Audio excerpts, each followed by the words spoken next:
नमस्कार, हमारा उत्तर प्रदेश देख रहे हैं आप और मैं हूं आपके साथ गौरव राजेंद्र। बुलेटिन की शुरुआत करते हैं। अंबेडकर नगर में सीएम योगी ने जनसभा को संबोधित किया और इस दौरान सीएम योगी ने सुल्तानपुर एनकाउंटर पर अखिलेश यादव को करारा जवाब दिया है। उन्होंने कहा है कि जितना बड़ा गुंडा सपा सरकार में उतना बड़ा ओहदा।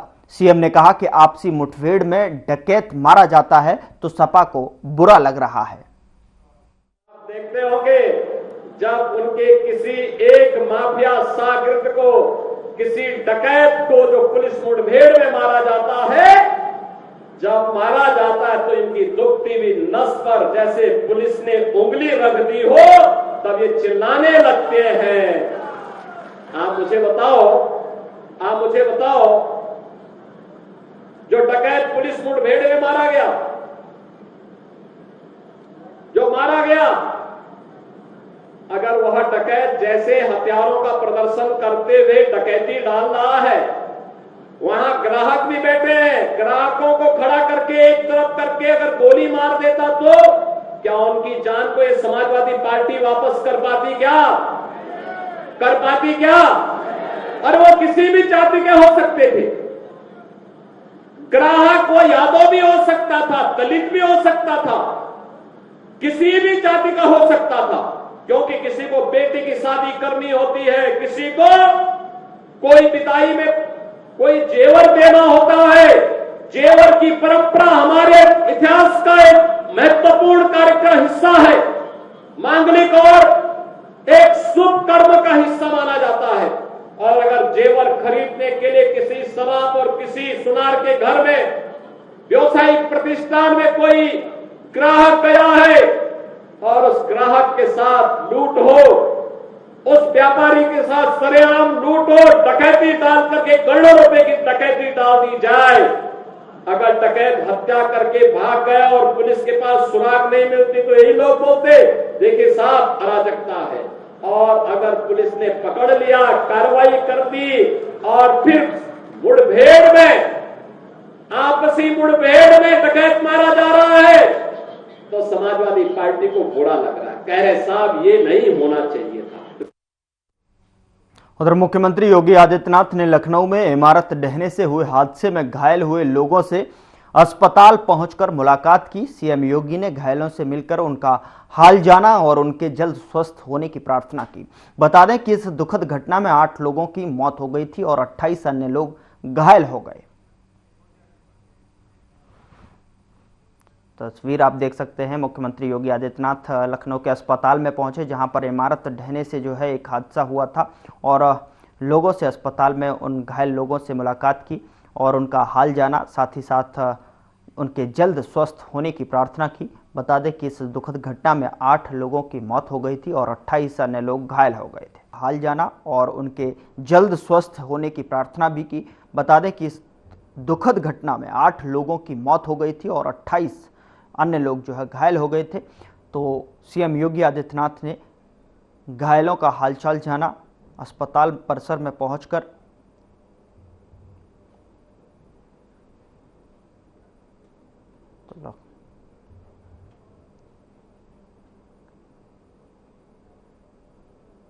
तो घायलों से मिलने के लिए अस्पताल पहुंचे सीएम योगी आदित्यनाथ। तस्वीरें आपके टेलीविजन स्क्रीन पर, जहां पर सीएम योगी ने घायलों का हालचाल जाना।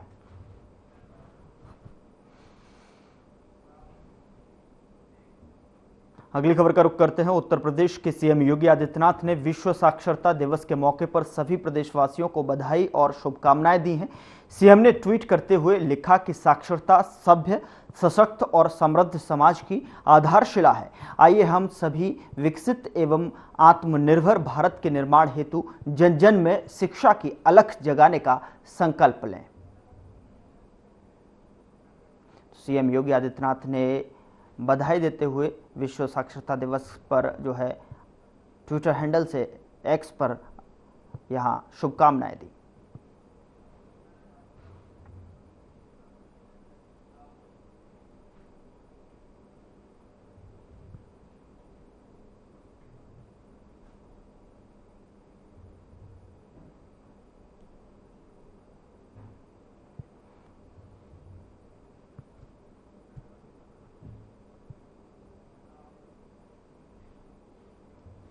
नेशनल क्लीन एयर प्रोग्राम यानी एनसीएपी के स्वच्छ वायु सर्वेक्षण 2024 में नोएडा को सेकेंड कैटेगरी में छठी रैंक मिली है। 3 से 10 लाख की जनसंख्या वाले क्षेत्रों में 43 शहरों को रखा गया है। इसमें नोएडा ने अपना स्थान बनाया है।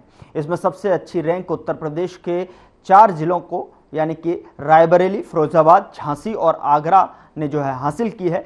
नोएडा इनसे जो है पीछे है। पॉल्यूशन कंट्रोल बोर्ड के क्षेत्रीय अधिकारी उत्सव शर्मा ने कहा है कि नोएडा में एयर पॉल्यूशन का सबसे बड़ा कारण बिल्डिंग कंस्ट्रक्शंस है और इसे कंट्रोल करने के लिए अथॉरिटी के साथ कदम उठाए जाएंगे। इसी वजह से जिला किसी भी कैटेगरी में टॉप 3 में रैंक हासिल नहीं कर सका है। शहर को अन्य एनसीआर क्षेत्रों से फाइल स्कोर 187 मिला है।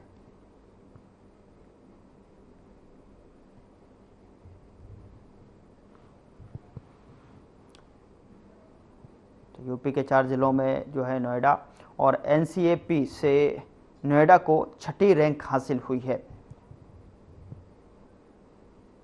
जो कि फाइनल लिस्ट में नोएडा 187वें नंबर पर रहा है। यूपी के 4 जिले नोएडा से आगे निकल गए।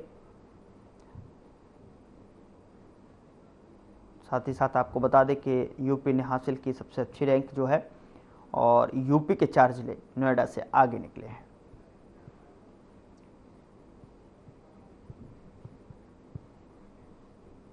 यूपी एक और कीर्तिमान अपने नाम करने जा रहा है। प्रदेश के एक एक्सप्रेसवे पर देश में पहली बार बिजली बनाने की परियोजना शुरू हो रही है। इसके लिए बाकायदा मसौदा बनाकर उसकी मंजूरी भी ले ली जा चुकी है। इतना ही नहीं, यूपी के 4 और एक्सप्रेसवे पर इसी तरह की परियोजना शुरू किए जाने की तैयारी है। इसे लेकर सरकार और एजेंसी के बीच जल्द बातचीत शुरू हो सकती है। आपको बता दें कि बुंदेलखंड एक्सप्रेसवे के दोनों किनारों पर सोलर पैनल लगाकर बिजली बनाने की योजना तैयार की जा रही है। आपको बता दें कि 296 किलोमीटर का यह एक्सप्रेसवे इटावा से निकलकर चित्रकूट तक जाता है। इसके दोनों किनारे सोलर पैनल लगाकर और सौर ऊर्जा से बिजली पैदा की जाएगी।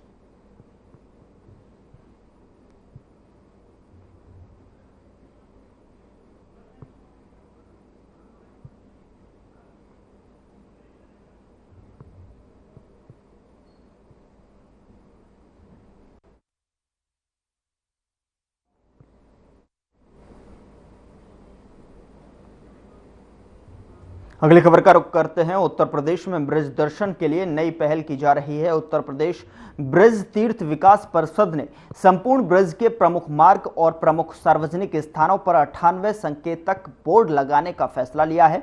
बता दें कि ब्रज दर्शन के लिए आने वाले श्रद्धालुओं को अब हिंदी और अंग्रेजी के साथ गुजराती और बंगाली भाषाओं में भी संकेतक जो है बोर्ड उपलब्ध होंगे। इससे श्रद्धालुओं को धार्मिक स्थानों तक पहुंचना आसान हो जाएगा। उत्तर प्रदेश ब्रज तीर्थ विकास परिषद ने संपूर्ण ब्रज के प्रमुख मार्ग और प्रमुख सार्वजनिक स्थानों पर 98 सांकेतिक बोर्ड लगाए जाने का फैसला किया है। ये व्यवस्था यहां आने वाले श्रद्धालुओं के लिए की जा रही है ताकि उन्हें धार्मिक स्थल तक पहुंचने में कोई परेशानी ना हो। ब्रज दर्शन के लिए आने वाले श्रद्धालुओं को अब हिंदी और अंग्रेजी के साथ गुजराती और बंगाली भाषाओं में भी सांकेतिक बोर्ड उपलब्ध होंगे।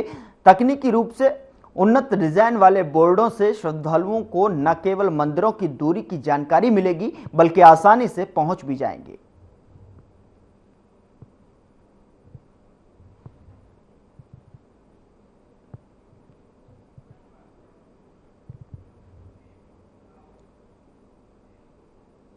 अगली खबर का रुख करते हैं। गौतम बुद्ध नगर के पुलिस कमिश्नर श्रीमती लक्ष्मी सिंह के निर्देशानुसार डीसीपी नोएडा राम बदन सिंह के द्वारा एडीसीपी नोएडा मनीष कुमार मिश्र के साथ आगामी सेमिकॉन इंडिया 2024 कार्यक्रम में वीवीआईपी मूवमेंट को ध्यान में रखते हुए 11 सितंबर को नोएडा ग्रेटर नोएडा एक्सप्रेसवे के आसपास सघन चेकिंग करते हुए सुरक्षा व्यवस्था का जायजा लिया गया। उनके द्वारा संबंधित को जो है निर्देशित किया गया कि संदिग्ध प्रतीत हो रहे वाहनों को रोककर उनकी तलाशी ली जाए और भीड़ भाड़ वाले स्थानों पर सतर्क दृष्टि रखी जाए। उनके द्वारा निर्देशित किया गया कि पीसीआर और पीआरवी वाहनों द्वारा भ्रमणशील रहते हुए लगातार पेट्रोलिंग की जाए।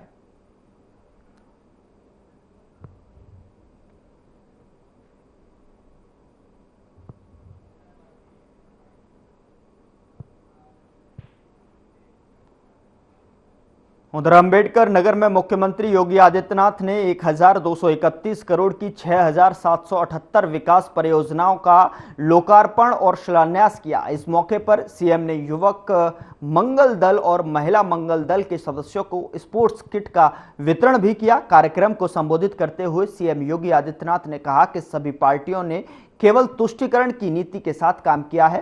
पहले दशहरा, दुर्गा पूजन और किसी भी धार्मिक योजना को बिना विवाद के नहीं होने देते थे। उपस्थित बहनों और भाइयों, 1231 करोड़ रुपए की परियोजनाओं का लोकार्पण और शिलान्यास आज आपके इस कटहरी विधानसभा क्षेत्र में हो रहा है। इसके लिए मैं आप सबको हृदय से बधाई देता हूं, आप सबका अभिनंदन करता हूं। बहनों और भाइयों, कल गणेश चतुर्थी का पावन अवसर था। गणेश उत्सव के कार्यक्रम हर्षोल्लास के साथ पूरे देश के अंदर मनाए जा रहे हैं और हमारे अंबेडकर नगर जनपद को गणेश उत्सव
अपनी मेहनत से देश के विकास में अपना योगदान दे रहा है।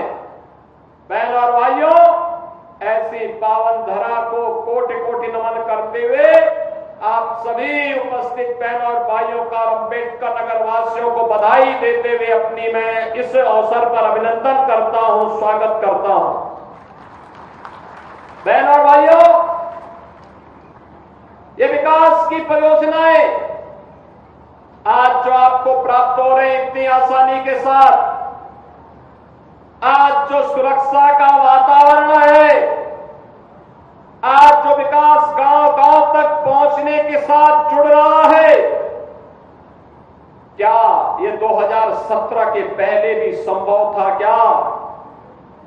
बहनों और भाइयों, 2017 के पहले का उत्तर प्रदेश आप सबसे किसी से भी अछूता नहीं है कि क्या उत्तर प्रदेश के अंदर था,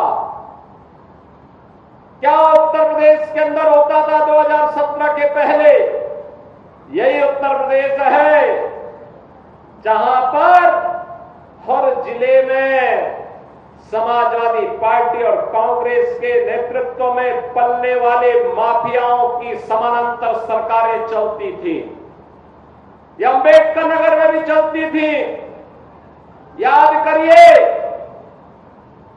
हिंदू जागरण मंच के अध्यक्ष, टाटा जनपद के ही निवासी, हमारे एक प्रमुख कार्यकर्ता की हत्या यहां होती है और कोई सुनवाई नहीं होती, कोई सुनवाई नहीं हो रही थी। तब भी मुझे आंदोलन करने के लिए अंबेडकर नगर जनपद में आना पड़ा था। तब भी हम लोगों ने आंदोलन किया था उस माफिया के खिलाफ और समाजवादी पार्टी की सरकार की अराजकता के खिलाफ। कौन ऐसा जिला था, चाहे वह अंबेडकर नगर जिला रहा हो, अयोध्या रहा हो, मऊ, आजमगढ़, गाजीपुर, प्रयागराज, प्रतापगढ़, सुल्तानपुर, कोई जिला ऐसा नहीं था जहां पर कोई न कोई बड़ा माफिया समानांतर सरकार चला करके आम जनता की आवाज को दबाता था, गरीबों की आवाज को दबाता था, पिछड़ों की आवाज को दबाता था और दलित वंचित योजनाओं से भी वंचित रहते थे और सरकारें अपनी मौज मस्ती करती थी, उनको इससे कोई मतलब नहीं था। उनकी सरकार रहनी चाहिए, बाकी जाए भाड़ में, यही करते थे वे लोग। लेकिन 17 के बाद एक एक करके माफिया कहां चले गए ये भी आप सब जान रहे हैं। माफियाओं की छुट्टी हो गई, माफिया मुक्त उत्तर प्रदेश हो गया। जो लोग पर्व और त्योहार में विघ्न बाधा डालते थे, विघ्न बाधा समाप्त हुई। अब पर्व और त्योहार शांतिपूर्ण तरीके से मनाए जा रहे हैं।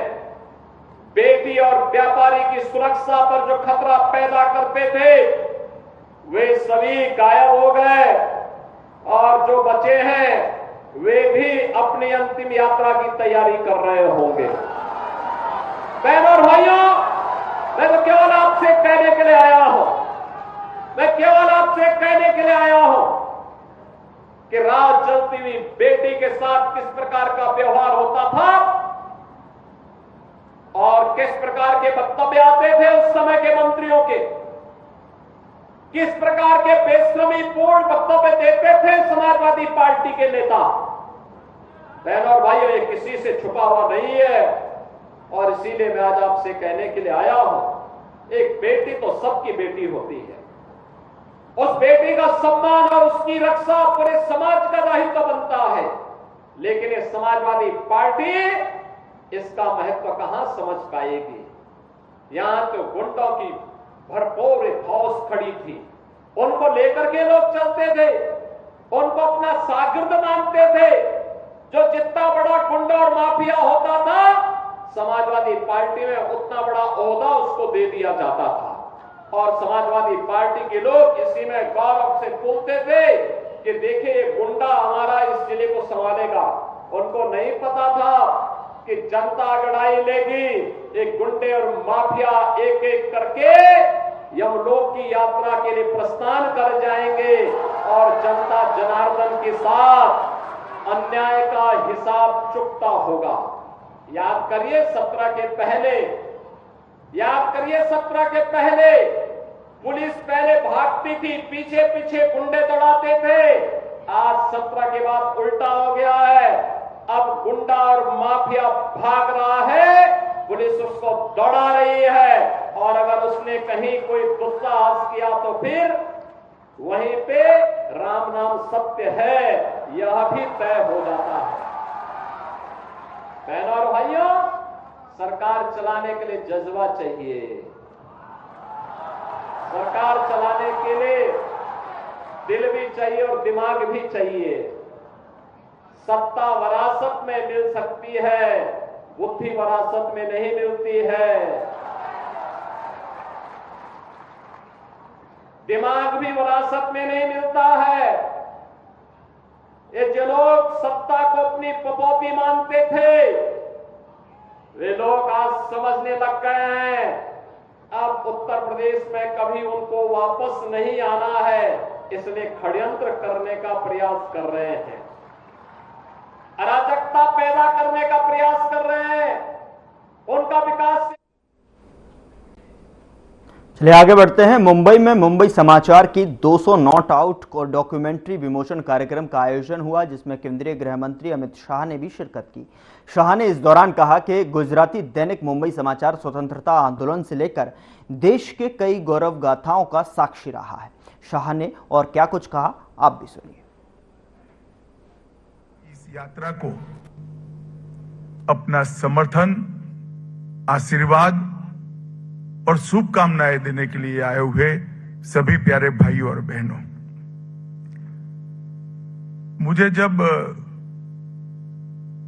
मोदी जी 20 शताब्दी में आए तब ही मालूम पड़ा कि मुंबई समाचार 200 साल से चल रहा है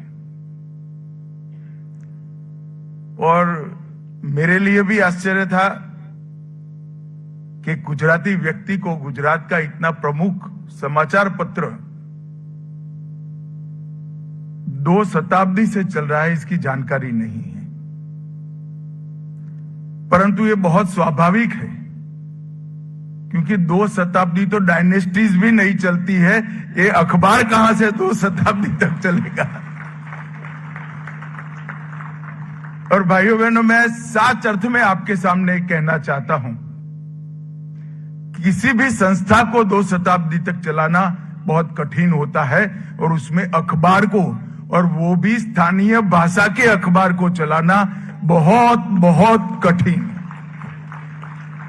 ગુજરાતીમાં કહીએ તો લોડાના ચણા ચાવવા જેવું કામ છે। तो कामा परिवार को मेरी बहुत हृदय से बहुत बहुत शुभकामनाएं। और आपने गुजराती पत्रकारिता, गुजराती भाषा और पत्रकारिता में एक गुजराती काम करता है तो कैसे विश्वसनीयता खड़ी करता है, इसकी एक मिसाल कायम की है। आपको बहुत बहुत बधाई। कामा साहब, मैं पैदा ही मुंबई में हुआ हूं, बचपन में कई साल मुंबई में आना जाना हुआ रहा भी। मुंबई समाचार के लिए कहते थे, शायद आपके कान पर आया है या नहीं आया है, मगर कहते थे मुंबई समाचार छाप्यू तो ये साचू। ये विश्वसनीयता कि एक बार अगर मुंबई समाचार ने छापी है, उसमें छपी है, तो वो सत्य ही है। बहुत बड़ा तप करना पड़ता है इतनी विश्वसनीयता को अर्जित करते हुए जो मुंबई समाचार है। जब भी मैं पत्रकारिता पर बात करता हूं, पत्रकारों पर बात करता हूं, तब हमेशा एक बात जरूर कहता हूं कि आइडियोलॉजी से जुड़े बगैर का पॉलिटिशियन,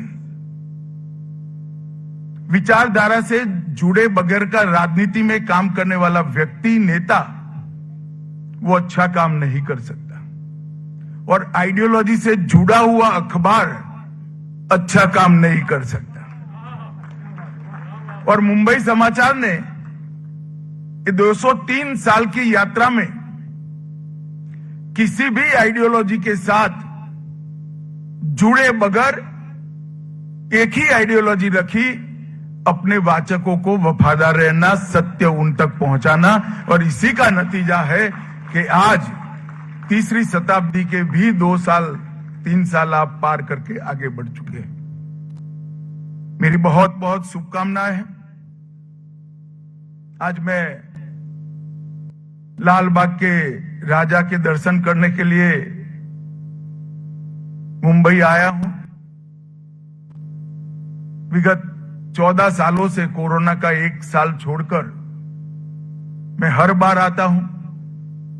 आज भी आया हूं, मगर आया था तो लाल बाग के राजा के आशीर्वाद लेने के लिए, मगर ये पुण्य कार्य में और पुण्य यात्रा में आपने मुझे जुड़ने का मौका दिया।